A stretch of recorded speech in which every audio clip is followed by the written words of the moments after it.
Hello everyone, I am so happy that you are here and welcome to lesson number 136 of A Course in Miracles. Sickness is a defense against the truth. No one can heal unless he understands what purpose sickness seems to serve. For then he understands as well its purpose has no meaning. Being causeless and without a meaningful intent of any kind, it cannot be at all. When this is seen, healing is automatic.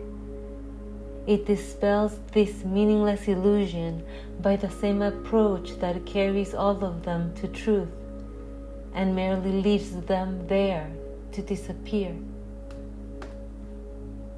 Sickness is not an accident. Like all defenses, it is an insane device for self-deception. And like all the rest, its purpose is to hide reality, attack it, change it, render it inept, distort it, twist it, or reduce it to a little pile of unassembled parts. The aim of all defenses is to keep the truth from being whole. The parts are seen as if each one were whole within itself. Defenses are not unintentional, nor are they made without awareness. They are secret, magic wands you wave when truth appears to threaten what you would believe. They seem to be unconscious, but because of the rapidity with which you choose to use them. In that second, even less, in which the choice is made, you recognize exactly what you would attempt to do, and then proceed to think that it is done.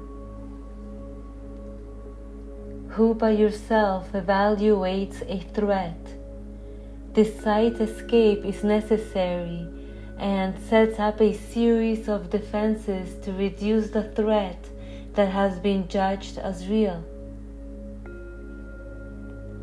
All this cannot be done unconsciously, but afterwards, your plan requires that you must forget you made it, so it seems to be external to your own intent, a happening beyond your state of mind, an outcome with a real effect on you instead of one affected by yourself. It is this quick forgetting of the part you play in making your reality that makes defenses seem to be beyond your own control. But what you have forgot can be remembered, given willingness to reconsider the decision which is doubly shielded by oblivion. Your not remembering is but the sign that this decision still remains in force, as far as your desires are concerned. Mistake not this for fact. Defenses must make facts unrecognizable. They aim at doing this, and it is this they do. Every defense takes fragments of the whole, assembles them without regard to all their true relationships, and thus constructs illusions of a whole that is not there. It is this process that imposes threat, and not whatever outcome may result. When parts are wrested from the whole and seen as separate and wholes within themselves, they become symbols standing for attack upon the whole, successful in effect and never to be seen as whole again. And yet you have forgotten that they stand but for your own decision of what should be real, to take the place of what is real. Sickness is a decision. It is not a thing that happens to you, quite unsought, which makes you weak and brings you suffering. It is a choice you make, a plan you lay, when for an instant truth arises in your own deluded mind, and all your world appears to totter and prepare to fall. Now are you sick, that truth may go away and threaten your establishments no more? How do you think that sickness can succeed in shielding you from truth? Because it proves the body is not separate from you, and so you must be separate from the truth. You suffer pain because the body does, and in this pain are you made one with it. Thus is your true identity preserved, and the strange, haunting thought that you might be something beyond this little pile of dust silenced and stilled. For see, this dust can make you suffer, twist your limbs and stop your heart, commanding you to die and cease to be.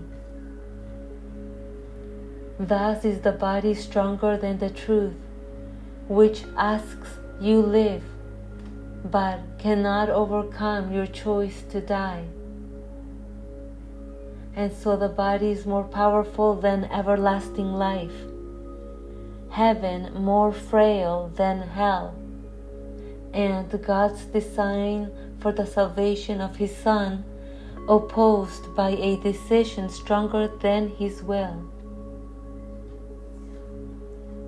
His Son is dust, the Father incomplete, and chaos sits in triumph on His throne.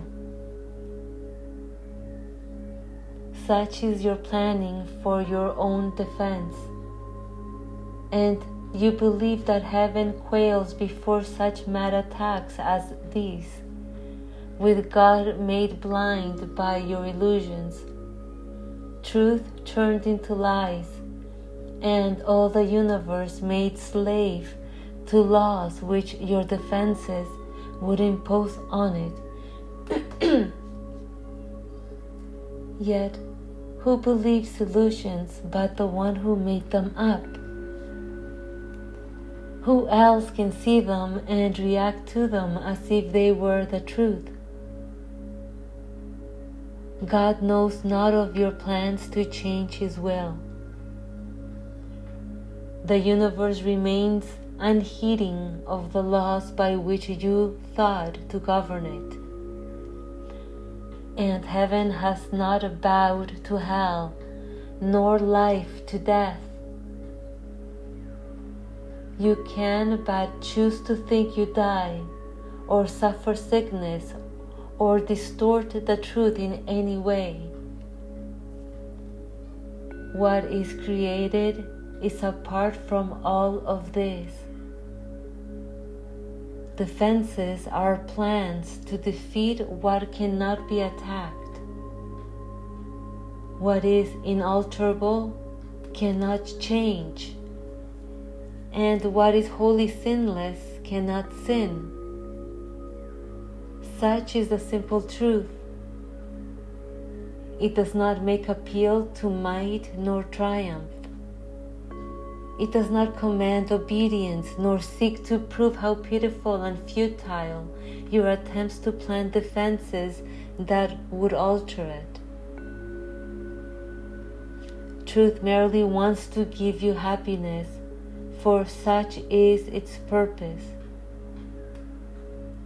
Perhaps it sighs a little when you throw away its gifts, and yet it knows with perfect certainty that what God wills for you must be received. It is this fact that demonstrates that time is an illusion. For time lets you think what God has given you is not the truth right now, as it must be. The thoughts of God are quite apart from time. For time is but another meaningless defense you made against the truth. Yet what He wills is here, and you remain as He created you. Truth has a power far beyond defense, for no illusions can remain where truth has been allowed to enter. And it comes to any mind that would lay down its arms and cease to play with folly. It is found at any time, today, if you will choose to practice giving welcome to the truth. This is our aim today, and we will give a quarter of an hour twice to ask the truth to come to us and set us free. And truth will come, for it has never been apart from us. It merely waits for just this invitation which we give today. We introduce it with a healing prayer to help us rise above defensiveness and let truth be as it has always been. Sickness is a defense against the truth. I will accept the truth of what I am and let my mind be wholly healed today. Healing will flash across your open mind as peace and truth arise to take the place of war and vain imaginings. There will be no dark corners sickness can conceal, and keep defended from the light of truth. There will be no dim figures from your dreams, nor their obscure and meaningless pursuits with double purposes insanely sought remaining in your mind. It will be healed of all the sickly wishes that it tried to authorize the body to obey. Now is the body healed, because the source of sickness has been opened to relief, and you will recognize you practiced well by this. The body should not feel at all.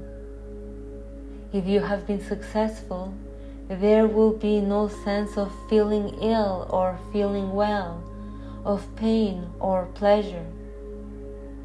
No response at all is in the mind to what the body does. Its usefulness remains and nothing more.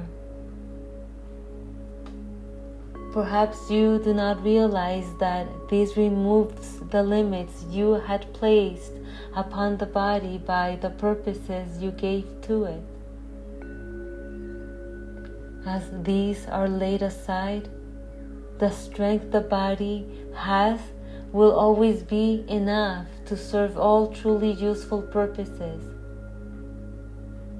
The body's health is fully guaranteed because it is not limited by time, by weather or fatigue, by food and drink or any laws you made it serve before. You need do nothing now to make it well, for sickness has become impossible. Yet this protection needs to be preserved by careful watching. If you let your mind harbor attack thoughts, yield to judgment, or make plans against uncertainties to come, you have again misplaced yourself and made a bodily identity which will attack the body, for the mind is sick. Give instant remedy should this occur by not allowing your defensiveness to hurt you longer.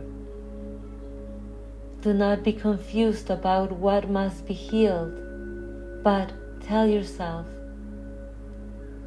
I have forgotten what I really am, for I mistook my body for myself.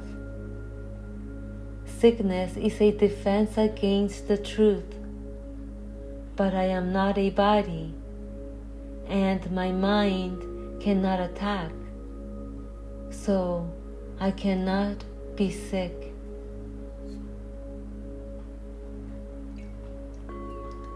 Okay, that is lesson number 136 of A Course in Miracles. Sickness is a defense against the truth. Yes, sickness is a defense against the truth because sickness is proof that you are the body, that you can get sick, and that you can die. Sickness is a result of body identification, of self-deception, through the false belief that you are a mortal being. And that's what's meant by sickness is not an accident. Like all defenses, it is an insane device for self-deception. And like all the rest, its purpose is to hide reality, attack it, change it, render it inept, distort it, twist it, or reduce it to a little pile of unassembled parts. The aim of all defenses is to keep the truth from being whole. The parts are seen as if each one were whole within itself. Absolutely. Sickness is an effect of the false belief that we are the body, a distortion of the truth because it reinforces the illusion of death and of impermanence, which is proof to the body-mind that it is indeed the mortal body. And the power of belief is powerful indeed, because what you believe and perceive to be true will be experienced in time accordingly. And it requires your willing participation to continue to make illusions real, as much as it requires your willing participation to abandon illusions. And you lose nothing when you abandon false beliefs about what you are. You lose nothing but regain the clarity of an empty mind and remember your invulnerable identity as the timeless.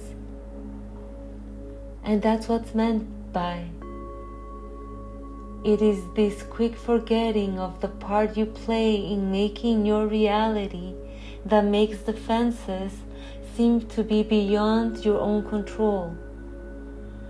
But what you have forgot can be remembered, given willingness to reconsider the decision, which is doubly shielded by oblivion.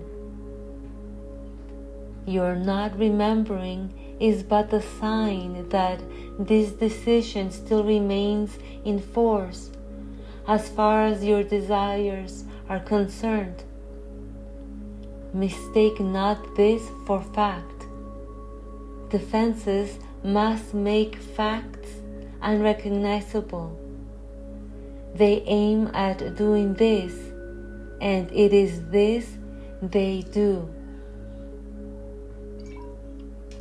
Yes, because while thinking about defenses, by planning and by taking action on behalf of the unreal, eternal nothingness goes unnoticed and unrecognizable.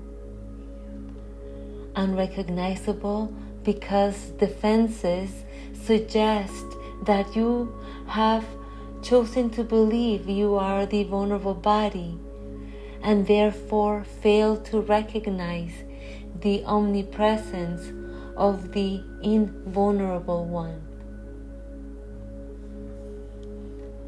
It is all a matter of belief. Do you believe yourself to be the temporal or the eternal? Those are the two choices. Do you identify as form or as the formless? Choose and you will experience accordingly. One belief system will continue to be apparently experienced in time, and the other is to be remembered in timelessness. And that's what's meant by you can but choose to think you die, or suffer sickness, or distort the truth in any way. What is created is apart from all of this. Defenses are plans to defeat what cannot be attacked. What is unalterable cannot change, and what is wholly sinless cannot sin. Yes, dreams of sickness and death has never and could never alter the unalterable in any way, because the unalterable is indestructible, being itself eternal life, and time disappears before everlasting life. And that's what's meant by. It is this fact that demonstrates that time is an illusion. For time lets you think what God has given you is not the truth right now, as it must be. The thoughts of God are quite apart from time. For time is but another meaningless defense you made against the truth. Yet what He wills is here, and you remain as He created you. Absolutely, regardless of what you think you are or who you think you have become, you remain as God created you to be, eternal. Believe this and you are believing the truth, that Christ eternal dwells within you, the unseen yet infinite presence, and also the only power which sets you free from the belief that attack and defend is necessary by demonstrating its eternal indestructibility. And that's what's meant by truth has a power far beyond defense, for no illusions can remain where truth has been allowed to enter. And it comes to any mind that would lay down its arms and cease to play with folly. It is found at any time, today, if you will choose to practice giving welcome to the truth. Yes, and the truth of our eternal identity is found at any time, today, right now, if you welcome the truth, because what is true for eternity, and so you remain eternal right now. And so this lesson would have you shift your perception from the mortal lens of darkness to the eternal lens of nothingness, by gently clearing all thoughts and beliefs that bound you to the body, to death, and to time, so that you can realize your eternal identity as Christ. Because by letting go of all planning, of all defenses, you make space and open up an opportunity for the eternal now to shine upon your mind and reveal eternal life. I hope you enjoyed practicing lesson number 136. Please let me know if you have any questions, and see you tomorrow for lesson number 137. Have a wonderful day. Bye.